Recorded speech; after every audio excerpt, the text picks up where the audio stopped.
Hey guys, welcome to Anime Realms. I'm Pyromaster. Today we're going to be doing a painting video of the blue young dragon from Dungeons and Dragons. Now before I start the video, hello everyone, welcome back. I'm back again to make more videos. In the description I've got my Patreon, my Instagram, and my Mixer. So you can come watch me play some games sometime. Anyway, I'm wearing my My Hero Academia shirt. Got my Sailor Moon beanie on. Let's head over to the painting room, eh? So here we are. This is the young blue dragon that I'm about to paint. Nolzur's Marvelous Miniatures. Obviously the D&D product. We can see it's very large, yeah. Back there, that's just their company. If you want to check out the website, have a look.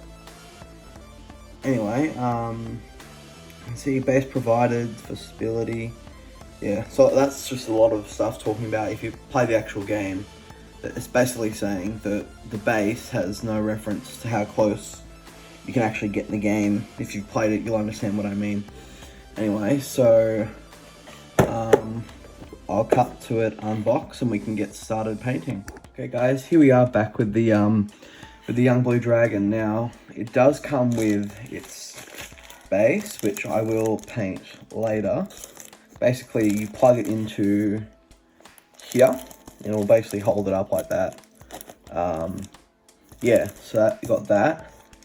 And then you've got the optional lightning piece, which, if you didn't know, if you're not a Dungeons and Dragons player, blue dragons are notorious for shooting lightning. So you got things like red dragons that shoot fire, black dragons shoot acid, and then you got your blue dragons that shoot your lightning, which is great. If I've said anything wrong, someone please correct me in the comment section, but otherwise, yeah. Sorry if I do sound a bit tired. It's about 8 o'clock in Australia at the moment, so yeah. So anyway, I'm probably going to start with, as a base color, with the Citadel. Let me get into the camera. The Citadel, can't see that the color, but yeah, it's basically a dark blue. I picked all my paints up from a company in Australia called Mr. Toy's Toy World. They do like hobby stuff and all that. So if you live in Australia, then yeah, this is where you can get it from. Otherwise, I'm pretty sure you can get all these from Citadel's website. But yeah, but today I'm going to start off with this. So let's get painting.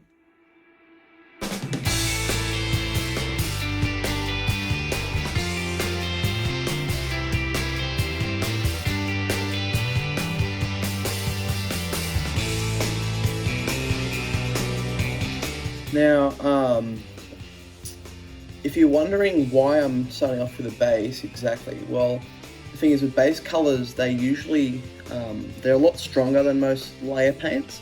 So if you use something like a layer paint, especially with Citadel, they're really good with labeling all these, is that with a layer paint, they see through. The whole point of having a layer paint is that you basically put this base on, and the layer paint will have this show through, and you can get amazing designs from it by doing that. I might pop up a photo of one of the dragons I've painted, or two of the dragons I've painted before, where I've used this same base, and it's come up amazingly after I've done another layer of like a bubblegum blue color, like a lighter blue, which I'll be using in this video as well, but then a bit of purple over it, and it looks really great because they're both like black dragons, or one of them, yeah, they're both black dragons, so it looks like it's literally rotting flesh.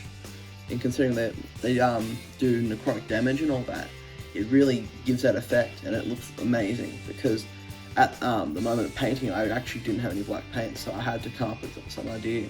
But anyway, yeah. So let's see. Let's just keep going with this, and then we'll cut to when I'm ready to go.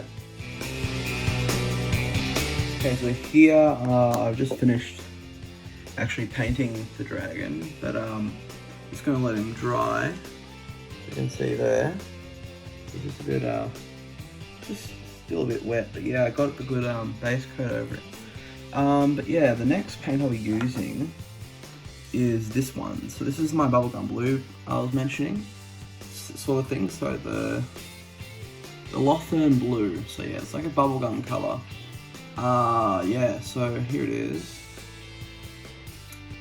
Yeah, this is what I'm gonna be using next.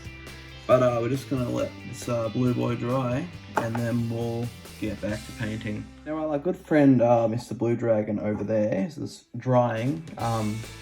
It is taking a little bit longer than I anticipated because I'd actually painted it and then thought that everything was painted, but then there were some white spots, unfortunately, were there.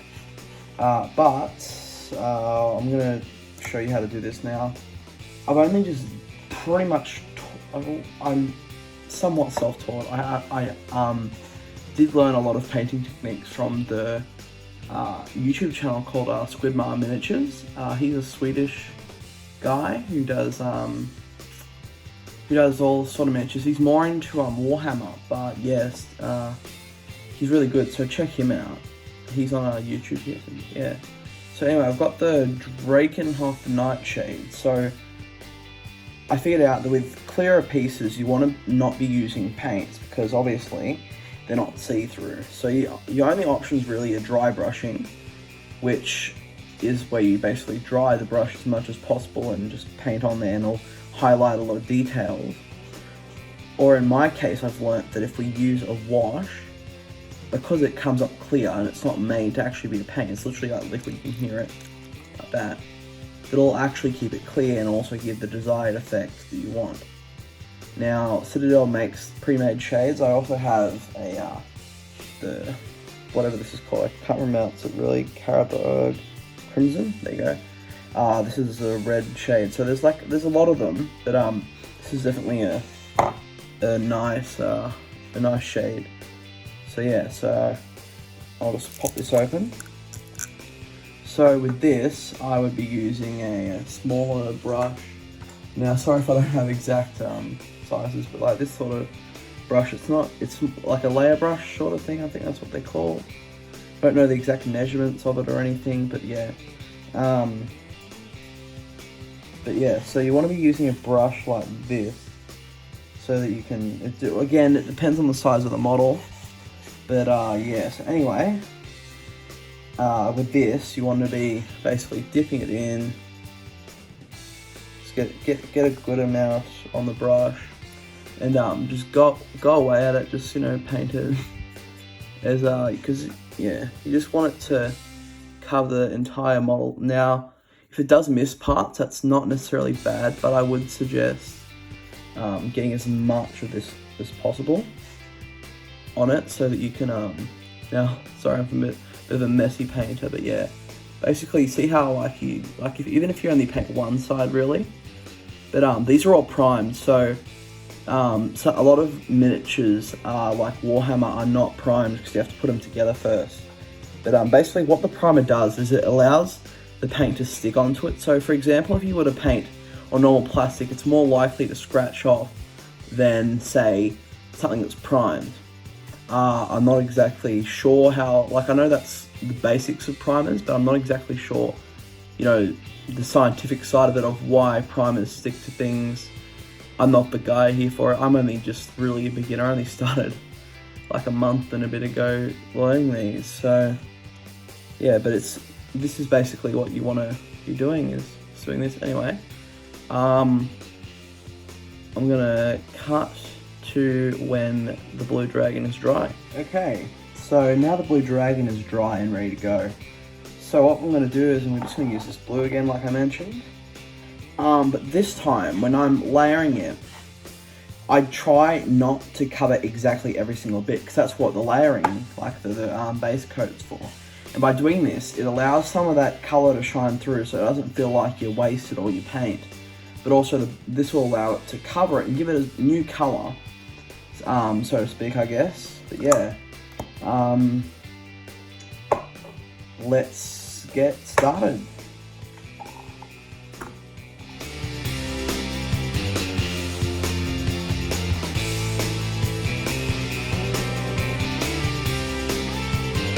Hey guys, here we are. So it's been covered in this nice blue paint. We're just going to let it dry, and then we're going to continue from there. Probably going to get straight onto the wash next, so yeah. See you there. While I'm waiting for this miniature to dry, I'd just like to mention my Patreon again. It's really helpful to me to be able to make more of these videos by you just donating a little bit each month. My tiers start from about $5 US, or $3 US, I mean, sorry for that. But yeah, basically on my Patreon I'm going to be having, you know, because I'm going to be making some more higher budget videos, especially for the what if scenario videos for like for animes that I'm wanting to redo the ending of. It's going to cost a lot of money, especially when I'm having to pay for 5 artists and all like that are helping me make the music, helping me make the animations. You know, even just, you know, the voice acting is gonna cost, and I'd really like to be able to make high production videos with better camera eventually. But if you would just, it'd be really great if you do it. If not, it's all good. But yeah, so yeah, my Patreon starts, like I said, around $3, then it sort of goes up from there to about $5 US, then to 10. So yeah, but on there, if you're wondering what benefits there are to being a patron on there, is that I will be releasing the audio clips and parts of the animations and the scripts and everything going towards those high budget videos that I am going to be making. So it's, you know, it's going to be things like the music that I'm getting made done, you know, and like, yeah, and just parts of the animation, not the full thing obviously, because that would ruin the point of watching the video, but just little behind the scenes stuff, you know, that we're doing. And then I'll also be doing reviews of you know, things that like aren't posable. So you got, you know, like your statuettes and your pop figurines. I'll also be reviewing on there. If you're, you know, I'll only be keeping on there because on YouTube there's not really much that I can I can't do a 10-minute video with just little pop figurines like that and things that can't move, because really there's not much to look at once you've looked at it. But anyway, yeah, like I said, Patreon's in the description, so if you want to go there and take a look, it'd be really great. If you decide to become a patron, I will be the end of every month, I will be, well actually no, every video, I'll be shouting out those people who have decided to help me with my journey. And yeah, also my Instagram, pyromaster3012, you can follow that, where I actually do show like photos of the things I will be reviewing on the Patreon, and just photos of things I'll be reviewing on YouTube. And then also I've got on Mixer, pyromaster3012, so I occasionally will be streaming on that. Haven't decided to schedule how it's going to work, but eventually, yeah, I will be doing that, so that's great. So anyway, let's cut back to more painting and we'll continue. Okay, so here we are. So he's pretty much dry now, the dragon. So what I'm going to do is I'm going to start adding like some different. I'm going to start actually adding the wash. So it's the same wash as before. Yeah, so also if you yeah, so we're just gonna use that wash. Sorry, I'm just stumbling over my words a bit. So yeah, we're just gonna do this, and I apologize for saying I'm not scripted on this, so I apologize. Anyway, so we're gonna get the same wash that I was using on the lightning, and we're just going to, what you want to do is you want to put a good lot of it over there, because it fills in all your cracks and stuff. I didn't mention that. So basically what your wash will do is it'll basically bring out a lot of detail that you can't paint into, because liquids can seep into a lot smaller holes than a paintbrush or a normal paint can. But saying that, you don't want to put too much on, because you will lose detail. And that's not great, because you want to be able to see everything on your miniature. I overdone it sometimes, even with normal paints. But you just want to make sure that you're not doing that much. But yeah, these just really help highlight. So as you can see there already, around this area, it's sort of highlighting that part of the wing that you wouldn't be able to do. Like, you could use a brush, like a fine brush, and do all that, but it's just not gonna give the same effect as this. Which, you know, these sort of things like washes are a wonderful tool. You know, because you can say to people if you want, you know, there's one of two options. You can say, hey, I put a nice wash over it, you know, it's like liquid, it goes in there. Or you can literally just, you know, say, oh, you know, I literally spent hours painting this. So, you know, by all means go both ways, but yeah, it's just a really cool effect you get from this. So yeah, you just want to be doing this anyway. I'm going to put this on time lapse so you're not bored out of your minds watching this. So anyway, yeah, let's start.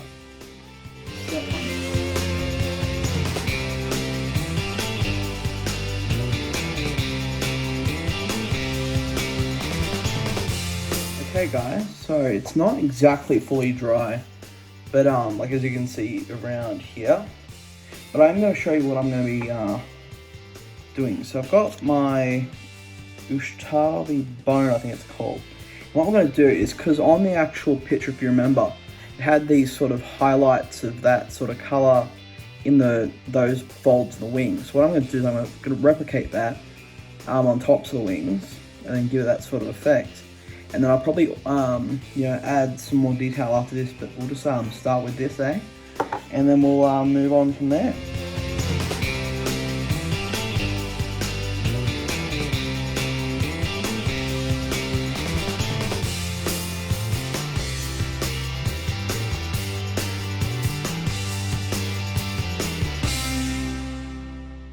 As you can see, all of the wings are now painted like that. So what I want to do now is, because you got these little like spike things on the back, which, you know, I kind of take as a type of bone. So what I'm going to do is I'm just going to like go over it like this and just put some little bits on there. Actually, that's not dry, but yeah, once we're going to do a bit of that once obviously it dries. But yeah, I like to do these sort of things because you don't actually have to paint completely on there. You just need to sort of give it a, you know, a nice little bit on there.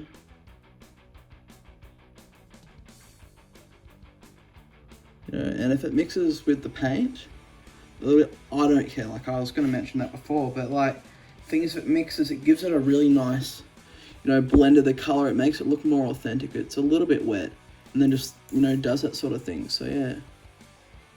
So just like this, and then you just sort of do that. Now this is I wouldn't call this a painting tutorial, it's more of a, you know, I'll give, like, there's some tips I've learned along the way. Again, I'm not a professional. I've only been at this for a month, and I feel like I'm pretty accomplished at what I'm doing. Yeah, so this is basically, yeah, what you sort of want, the desired effect. Now, I would probably won't be doing it along, I could probably do it along here, but I'll just wait for that to, oh, sorry, along here. Sorry, the camera's in a bit of an awkward position. But yeah, so you just want to be, so I can do it along here, you know. Yeah, because then it gives it that nice, you know, looking bit there.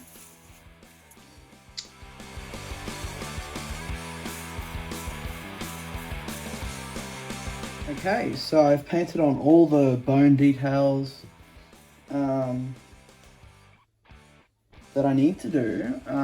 So now I'm just going to go over a thing that people probably don't realize, is that you don't need to be perfect with these. Like with painting under here, you know, I've accidentally got it on the wing there, and even like a bit of bleeding, like it looks like it's like not bleeding the paint where it's going over bits that really shouldn't be. But at the end of the day, this is paint, and you just got to paint over it, and it's not a big problem. Like I said, I'm a beginner. It's not a problem. If you muck it up a little bit, it's fine.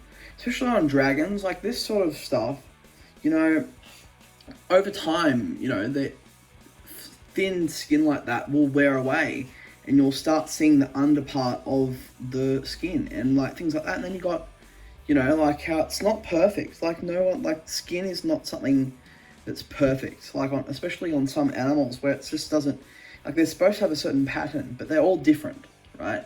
So, you know, it's all fine. But like I'll just go over like this part here. Where is it? But yeah. But if you ever like muck up like that, don't be worried.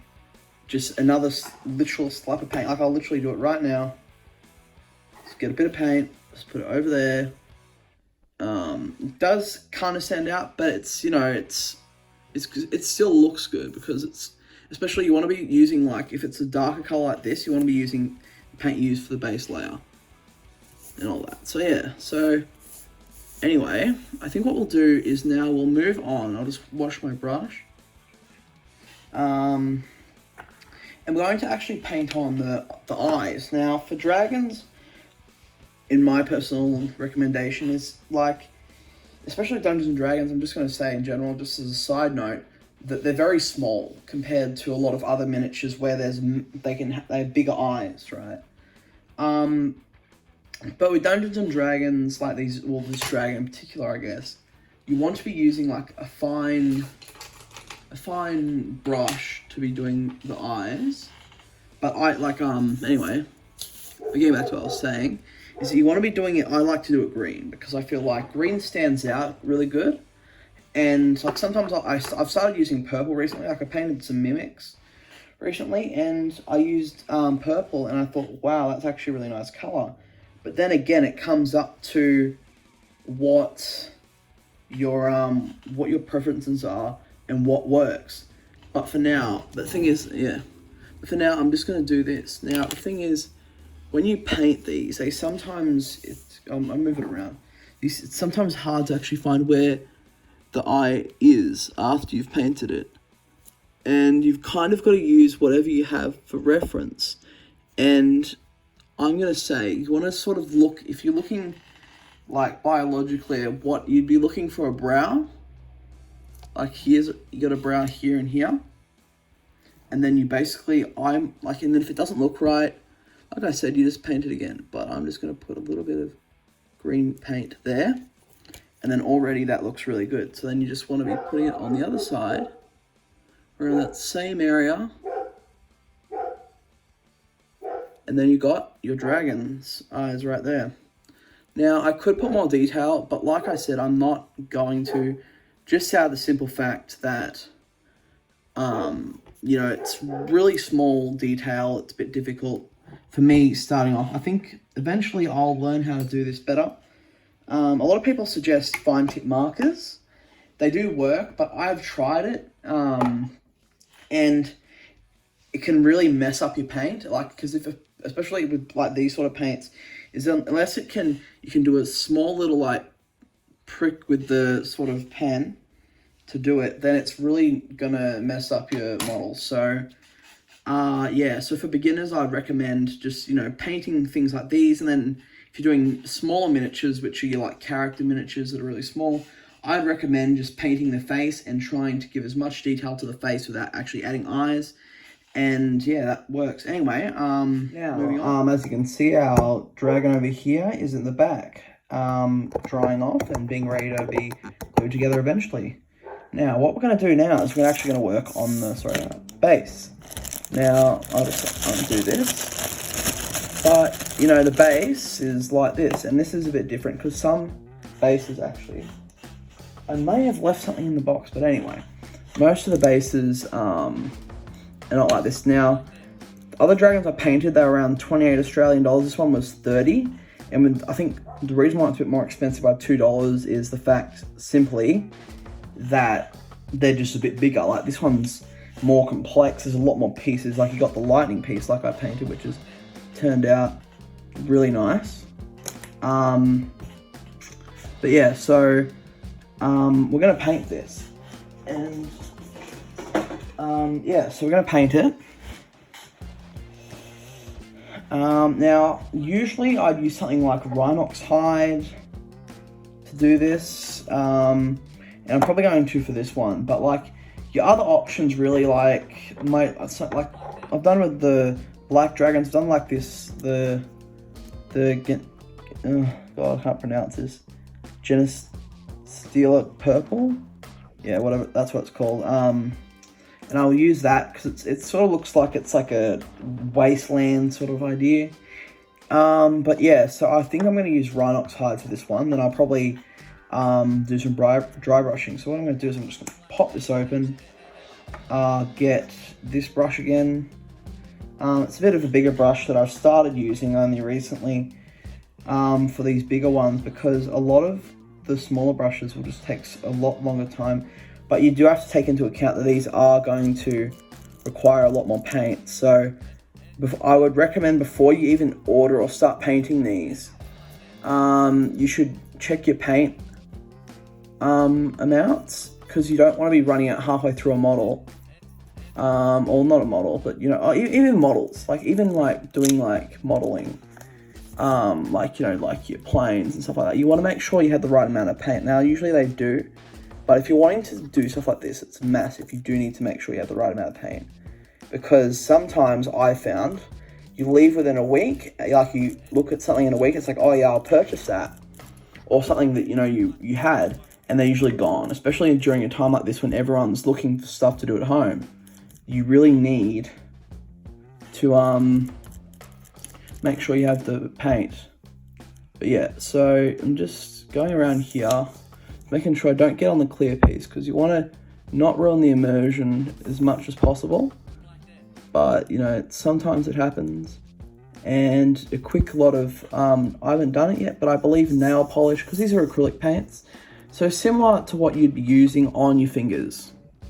You know, that if you have a sister, or, you know, who does have it, you know, if you're a guy, if you're a girl, you know what I mean. But yeah, basically nail polish will clean this stuff off, and you will have no problems from there. Yeah, so you want to make sure you go around the edges too, because it does ruin the immersion if you don't go around the edges. Just, you know, just make sure because like with this, because it's a base color again, I forgot to mention it is a base, that yeah, it's pretty good. Like I've used most, you know, bases of mine, as you'll see from photos, is that I always use the brown, like this nice Rhinox hide brown, which, you know, really, like, especially the first one I ever painted, the Earth Elemental, I did that. But the thing is, the Rhinox hide is so good because it gives that nice earthy tone that you need for most of these things. And also it's really good because it's so dark that if you start adding anything lighter, like a lot of times I've added like water effects, like through using that same blue paint that I've been using today, you know, this one, and just make water, or I like add grass with like the green I use for the eyes. Yeah, and it really gives that nice effect on it. So yeah, I'm gonna let this dry. Okay, so let this dry a bit. Yeah, there you go. Come off there. Now, yeah, I'm gonna have to dab that because there's a bit of excess paint on there that isn't needed. Anyway, yeah, so we got that. So what I'm gonna do now is I'm gonna dry brush. So let me just get the brush I need for this over here. So let me get it wet so it's nice and nimble. This one's my oldest brush and it's taken on a lot of paint, so it's a bit stiff, but here we go. We have it right here. Yeah, so it is a Dungeons and Dragons actual licensed brush, like an actual dry brush. But yeah, so what we're gonna do is we're gonna get the bone color right here. And what you do with dry brushing is you dip your brush in, as so. So you dip your brush in, and what you want to do is, I'll just do it over here, is you basically want to go back and forth till you have almost no paint on the brush, right? So you want to try and get no paint. And then what happens is, if you watch closely, is that when I'm doing this, you'll see it come up a little bit. It's not perfect dry brushing, I must say, but it just doesn't don't get as much paint on there. So, oh damn, I shouldn't have put more. But yeah, you want to basically get as much paint off as humanly possible. Just let me, yeah, there we go. Yeah, so it just gives it a bit more, well, not depth per se, but a bit more, you know, it outlines the whole model itself a lot better.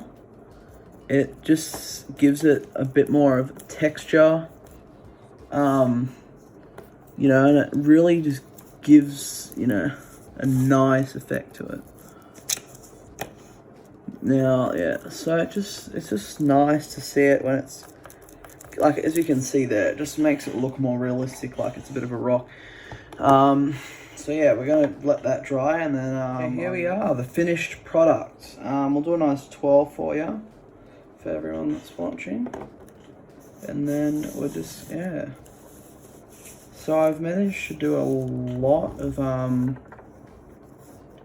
this, and like it's definitely been a long video for this, but I think, like, because again, I'm a beginner, and you may comment and say, oh, you know, this is bad, this is terrible, but you know, at the end of the day, I'm learning, and I feel I've done a great job. So yeah, if you enjoyed this video, then that's wonderful. Spread it around, get as many people watching it. I promise that not all these videos are going to be as long, nor are they going to be probably as boring. Forgive me if I have been like that. But yeah, next time, hopefully I'll be reviewing something else besides this. Isn't really a review, like I said, it's more of a painting thing. But I'm going to try and get another video up of I'm going to hopefully do a video of all my miniatures. So yeah, see you later. Now guys, look at this. This is like one of my favorite things I've ever painted. You've seen all what I've done to it, everything, you know, it's looking amazing.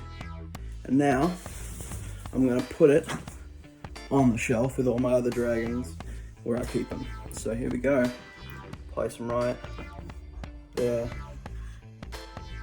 Anyway guys, thanks for watching the video. I'll be bringing out some other ones soon, and you'll see them. Again, look at my Patreon, look at becoming a patron and helping me make great videos like this. Okay, peace out guys.